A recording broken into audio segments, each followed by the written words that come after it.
নমস্কার বন্ধুরা, ভৌতিক রহস্য চ্যানেলে তোমাদের সবাইকে স্বাগত। আজকে চলে আসলাম নতুন একটি গল্প নিয়ে। গল্পটি বিভূতিভূষণ বন্দ্যোপাধ্যায় রচিত নুটি মন্তর। তাহলে চলো গল্পটা শুরু করি।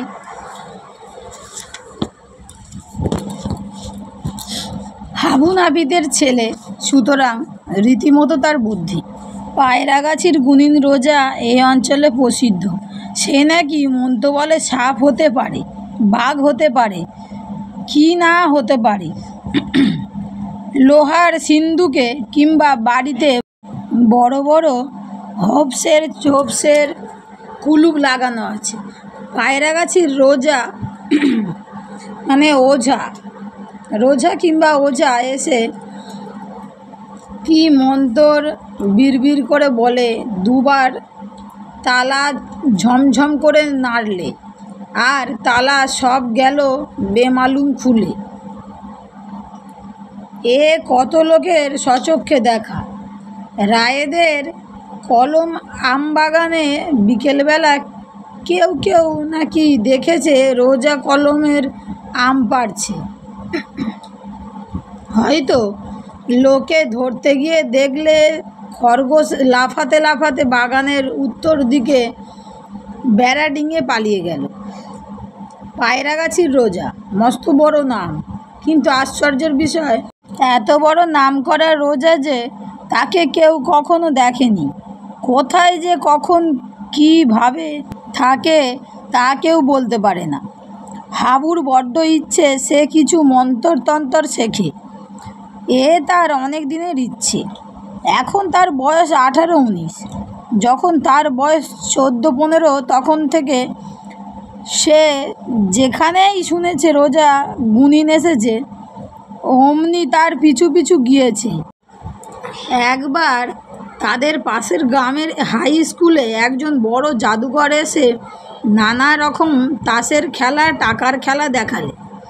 একটা তাস বেমালুম গোলাপ ফুল হয়ে গেল। এর মুঠো বাঁধা হাতের টাকাও ওর হাতে গেল।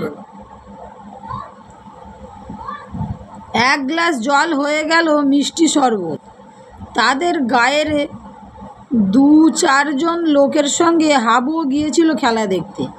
একখানা তাসকে তার চোখের সামনে গোলাপ ফুল হতে দেখে সত্যি সে কি আশ্চর্যই না হয়ে গিয়েছিল।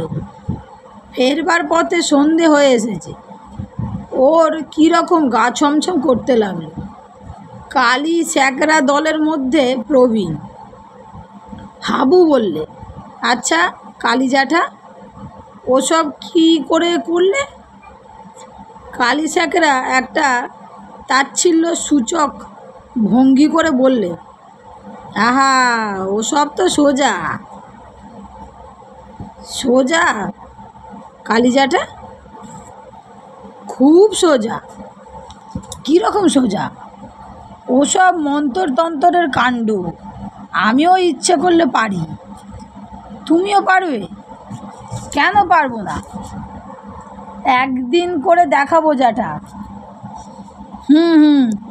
যা, সময় হলে দেখাবো। ও কিছুই নয়। কালী স্যাকরার কথায় কিন্তু হাবুর বিস্ময়বোধ দূর হলো না। সে গিয়ে জাদুকরকে পরদিন সকালে পাকড়ালে। সোজাসুজি তাকে জানালে সে এইসব খেলা শিখতে চায়, সাগরেদ হতে সে রাজি আছে। জাদুকর কলকাতার লোক, মাথায় নরম বুরুশ দিয়ে চুল আঁচড়াতে থাকে, হাতে ঘড়ি পরে, চোখে থাকে চশমা। তিনি নাক উঁচু করে বললেন, ওসব হয় না হে ছোকরা, হয় না। অনেক টাকার খেলা, অনেক টাকা প্রিমিয়াম দিলে তবে সাগরেদ করি। হাবু বললে, প্রিমিয়াম কি? প্রিমিয়াম টাকা হে। টাকা পারবে আমায় দিতে? মরিয়া হয়ে হাবু বললে, আগে কত টাকা? 100। পারবে দিতে? আগে না, এত টাকা কখনো একসঙ্গে দেখিনি। তবে ফিরে যাও, এসব অমনি হয় না। কিছু কম করে নিন, 200 করে প্রিমিয়াম নিই, তোমায় 100 বলেছি। হাবু সেখান থেকে সরে পড়ল। এত টাকার সিকিও দেবার ক্ষমতা নেই তার। জাদুবিদ্যা শেখবার সৌভাগ্য কি সকলের ঘটে? কেটে গেল বছর 3। এই 3 বছরে তার জীবনে নতুন কিছু ঘটল না। আজ পাড়াগাঁয়ে জীবন একরঙা ছবির মতো একঘেয়ে। ঠিক এই সময়ে একদিন হাবু দুপুরে মাছ ধরতে গেছে নদীতে। এমন সময় দেখলে একটা লোক আমবাগানের ছায়ায় বসে আপন মনে কতগুলো ঢিল নিয়ে খেলছে। হাবু একটু এগিয়ে গিয়ে দেখলে লোকটা একটা ঢিল হাতে নিয়ে ছুঁড়ে দিতেই সেটা মস্ত বড় একটা কোলা ব্যাঙ হয়ে গেল, লাফিয়ে লাফিয়ে পালালো। আর একটা ঢিল ছুঁড়তেই সেটা হয়ে গেল একটা ছেলেদের 2 চাকার খেলনা গাড়ি। কিন্তু সে গাড়ি গড়গড় করে গড়িয়ে বাইরে অদৃশ্য হলো। আর একটা ঢিল হিল হিল করতে করতে একটা সাপ হয়ে চলে গেল। একটা ঢিল এক মুঠো আবির হয়ে ছত্রাকের ছড়িয়ে মাটি রঙিয়ে দিল। হাবু সেখানে গিয়ে দাঁড়াতেই লোকটা ওর মুখের দিকে চেয়ে ফিক করে হেসে বললে, কি? স্তম্ভিত ও ভীত হাবু কোনো কথা না বলে একেবারে লোকটার পা জড়িয়ে ধরতে গিয়ে হোঁচট খেয়ে পড়ল। গাছতলায় লোকটা নেই। হাবু বিভ্রান্ত চোখে চারিদিকে চেয়ে দেখলে অত বড় আমবাগানে কোথাও সে নেই। 2 মিনিট হাবু দাঁড়িয়ে রইল আড়ষ্ট হয়ে। হঠাৎ সে এসে দেখলে হাত 10 দূরে সেই ব্যক্তি দাঁড়িয়ে মৃদু মৃদু হাসছে। হাবু কাতর কণ্ঠে বললে, আমাকে দয়া করুন। কি দয়া? পায়ে ঠেলবেন না এমন করে। আমাকে আপনার চাকর করে রেখে দিন। আমি অনেক ভাগ্যে আপনার দেখা পেয়েছি। আমি গরিব লোক, চাকরে আমার কি দরকার? তাছাড়া আমার হাতে অনেক চাকর। এই দেখো বলেই লোকটা একটা ঢিল গাছের ওপরের ডালের দিকে অবহেলার সঙ্গে ছুঁড়ে মারতেই ঝরঝর করে একরাশ আম পড়ল। হাবু একেবারে স্তম্ভিত। আম আসে কোথা থেকে এই কার্তিক মাসে? পাড়াগাঁয়ে কোনো গাছেই এ সময়ে আম তো দূরের কথা, আমের বউগুলো নেই। পাকা আম ঝুড়িখানেক তার সামনে। লোকটা বললে, খাবার জল? এই যেমন একটা ঢিল ছোঁড়া অমনি গাছের গুঁড়ির এক জায়গায় একেবারে ফুটো হয়ে কলের মুখে যেমন জল পড়ে তেমনি জল পড়তে লাগলো। লোকটা হাত নেড়ে ইঙ্গিত করে বললে, খাও ভালো জল। হাবু কাতর সুরে বললে, আমায় সাগরেদ করে রাখুন। কি সর্বনাশ! সাগরেদ? আমি ওস্তাদ নই, আমায় দয়া করুন। লোকটা হি করে হেসে উঠল। মুখের ফাঁক থেকে ঝাঁকে ঝাঁকে লাল, নীল, বেগুনি রঙের ডানাওয়ালা প্রজাপতি চারিদিকে ছড়িয়ে পড়তে লাগলো। লোকটা কে? এর উত্তর লোকটা দিলে, বললে, পায়রাগাছি জানো? উত্তর দিকে। আমার সঙ্গে সেখানে দেখা করো। হাবু হাঁ করে রইল। ইনি তবে পায়রাগাছির সেই গুণী? সবাই বলে উনি নুটি মন্তর জানেন, অর্থাৎ মন্ত্র বলে অদৃশ্য হতে পারে। আজ সে নিজে তার প্রমাণ পেয়েছে। হাবু হাত জোর করে বললে, আমায় দয়া করুন। পায়রাগাছির রোজা একবার নরম সুরে বললে, শেখাতে পারি নুটি মন্তর, কিন্তু ছোকরা তুমি এ পথে কেন? এ পথে কেবল তারাই আসতে পারে যাদের বাসনা কামনা ক্ষয় হয়ে গেছে। কত লোভের পথ খুলে যাবে দেখো। আচ্ছা, রসও দিচ্ছি তোমায় মন্ত্রটা শিখিয়ে। কিছুদিন কেটে গেল। হাবু এখন নুটি মন্ত্র শিখে সম্পূর্ণ অদৃশ্য হতে শিখেছে। সঙ্গে সঙ্গে সে আবিষ্কার করলে সে একজন ভীষণ চোর। যে ঘরে যায় ভালো ভালো জিনিস সব চুরি করতে ইচ্ছা হয়। খাবারের দোকানে গেলে ইচ্ছে হয় খাবারের হাঁড়ি ফাঁক করে। সে যে চোর তা সে কখনো জানতো না। একদিন এক বন্ধুর বাড়ি গিয়ে দেখলে মস্ত বড় একটা ইলিশ মাছ এনেছে বন্ধুর বাবা। রোয়াকে সেটা পড়ে আছে। বন্ধুর মা ঘরে ঢুকছেন বাটি আনতে। ওর লোভ হলো মাছটাকে নিয়ে দৌড় দেয়। হাবু ভয়ে তখনই দৃশ্যমান হয়ে গেল। বন্ধুর মা ওকে দেখে বললেন, ও মা, হাবু কোথা দিয়ে এলি? তোকে তো দেখলাম না দরজা দিয়ে আসতে। এই মাত্র তো ঘরে বাটি আনতে গিয়েছি। হাবু হেসে চুপ করে রইল। একদিন আরও গুরুতর ব্যাপারটা ঘটল। পাড়ার গাঙ্গুলিরা বড়লোক। তাদের বাড়ির ওপরের তলায় খাটে একজোড়া দামি সোনার হারকে ফেলে রেখেছে। হাবু কৌতূহলবশত গাঙ্গুলিদের তেতলায় অদৃশ্য অবস্থায় বেড়াতে গিয়ে লোভ সামলাতে না পেরে সেই হার হাতে নিয়ে নেমে এলো।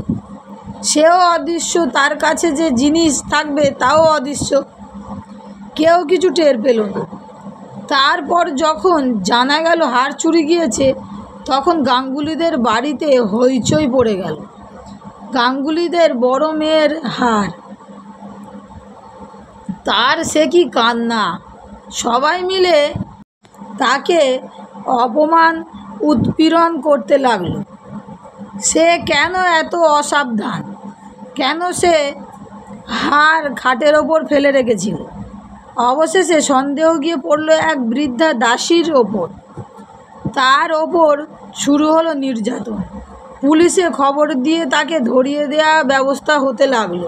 কিন্তু হাবুর সবচেয়ে অসহ্য হলো গাঙ্গুলিদের মেয়ের সে হাবুস নয়নে কান্না। মেয়েটির সঙ্গে তার স্বামীর বনিবনাও নেই, বাপের বাড়ি পড়ে থাকে। এমন মেয়ের কোনো মান থাকে না বাপের বাড়ি। বৌদিদিরা একেই তো তাকে দাঁতে পেশেন, তার ওপর সে বাপের দেয়া হাড় ছড়া খুইয়ে ঘোর অপরাধে অপরাধিনী। হাবু অদৃশ্য হয়ে সব দেখছিল। হারও তার পকেটেই ছিল, আর সহ করতে পারে না। পরে হাড় ছড়াটা সে বালিশের তলায় রেখে দিলে। সেখান থেকে সেই মেয়েই প্রথম হার আবিষ্কার করলে। তখন কি হাসি তার মুখে! তা তো হলো, কিন্তু হাবু পড়ে গেল বিপদে। সে চোর হয়ে গেল শেষ পর্যন্ত। এ কি ভয়ানক প্রলোভনে সে পড়েছে! পদে পদে প্রলোভন, পদে পদে সচ্চরিত্রতার পরীক্ষা দিতে হচ্ছে তাকে। মনের বল ক্ষয় হয়ে যাচ্ছে দিন দিন। লোভ সামলাতে সামলাতে গলদ ঘর্ম। অদৃশ্য না হয়েও থাকা যায় না, অদৃশ্য বিপদ। এ কি সর্বনাশা মন্ত্র! মাসের পর মাস কাটে এই ঘর অগ্নি পরীক্ষার মধ্যে দিয়ে। হাবু ইতিমধ্যে এক বিয়েবাড়ির ভাড়ারের ঢুকে সেরখানেক সন্দেশ মেরে দিল। পরক্ষণেই ছাগল অনুতাপ, তীব্র অনুতাপ। সে কোথায় নেমে চলেছে দিন দিন। পায়রাগাছির রোজা এ কি সর্বনাশ তার করে গেল! কিছুতেই অদৃশ্য হবার প্রলোভন সামলানো যায় না, কিছুতেই ভোলা যায় না নুটি মন্তর। নুটি মন্তর তার জীবনের অভিশাপ। বছরখানেক এভাবে কেটে গেল। কত খুঁজলে পায়রাগাছির রোজাকে, কেউ সন্ধান দিতে পারলে না। একদিন হাবু সেই আম বাগানে দিয়ে যেতে যেতে সেই একই গাছের তলায় দেখলে পায়রাগাছির রোজা সেই রকম ঢিল ছুঁড়ে খেলা করছে। ওর দেহে বিদ্যুতের স্রোত বয়ে গেল। সন্ধান মিলেছে এতদিন পরে। ও ছুটে এগিয়ে কাছে গেল। ঢিল একটা ব্যাঙ হয়ে লাফাতে লাফাতে পালালো। একটা ঢিল সদ্য কাটা ধাড়ি ছাগলের মুন্ডু হয়ে গড়াগড়ি খেতে খেতে চলে গেল। এক ঝাঁক ছাতারে পাখি রোজার মুখের মধ্যে থেকে বের হয়ে উড়ে গেল। হাবু ছুটতে ছুটতে পাছে রোজা অদৃশ্য হয়ে যায়, গিয়ে ওর পায়ের ওপর পড়ল। রোজা প্রশান্ত হাসির সঙ্গে বললে, কি হয়েছে? আমায় বাঁচান। কি ব্যাপার? আপনি সব জানেন, আপনি অন্তর্যামী। ওস্তাদজি, নুটি মন্তরের কবল থেকে আমায় উদ্ধার করুন। আমার চরিত্র গেল, মনের শান্তি গেল, সব গেল। এ আপনি ফিরিয়ে নিন। রোজা মৃদু মৃদু হেসে বললে, একবার মন্তর দিলে আর ফেরত হয় না? হাবু ভয়ে শিউরে উঠল। তবে কি জীবন ভোর এই সর্বনেশে মন্তরের ভর বইতে হবে আমাকে? এই অশান্তি পদে পদে, এই পরীক্ষা সারা জীবন চলবে? হাবু পা আঁকড়ে ধরে বললে, বাঁচান আমায়, আমি মরে যাব। তবে তবে চাও না নুটি মন্তর? আগে না। রোজা হেসে বললে, তবে যাও, দিলাম না। মোটেই তোমাকে মন্তর দিইনি, পরীক্ষা করছিলাম। হাবু অবাক। সে কি কথা? 1 বছর ধরে তবে সে কিসের ভার বোঝা বয়ে মরল? সে কি বলতে যাচ্ছিল? রোজা হেসে হেসে বললে, মোটে 7 মিনিট কেটেছে। এই প্রথম দেখা তোমার সঙ্গে আমবাগানে। নুটি মন্তর তোমাকে দেয়া যায় কি না পরীক্ষা করছিলাম। আমি আজ 20 বছর এই মন্তরের ভার বয়ে আসছি, আর তুমি এর দায়িত্ব 7 মিনিটও নিতে পারলে না। হাবু বললে, তবে আমি গাঙ্গুলিদের বাড়ি হার চুরি করিনি, ময়রার দোকানে খাবার খাইনি চুরি করে। তবে আমি না, মোটে 7 মিনিট কেটেছে। আমার সামনে ছাড়া তুমি কোথাও যাওনি। এই তো প্রথম তোমার সঙ্গে আমবাগানে। বলে কি? হাবু আড়ষ্ট হয়ে দাঁড়িয়ে রইল। পায়রাগাছির গুণিন হা হা করে হেসে উঠল। সঙ্গে সঙ্গে এক ঝাঁক চামচিকে তার হাঁ করা মুখের মধ্যে থেকে পটপট শব্দে বের হয়ে ইতস্তত উড়ে গেল। বন্ধুরা, গল্পটি এখানেই শেষ। গল্পটি কেমন লাগলো আমাকে কমেন্টে জানিও। আর ভালো লাগলে বন্ধুদের সঙ্গে তোমরা শেয়ার করে দিও। আর আমার চ্যানেলটিকে সাবস্ক্রাইব করো, লাইক করো, আমার পাশে থেকো। আবার ফিরে আসছি অন্য কোনো গল্পে, অন্য কোনো কাহিনী নিয়ে। আজকের মতো বিদায়।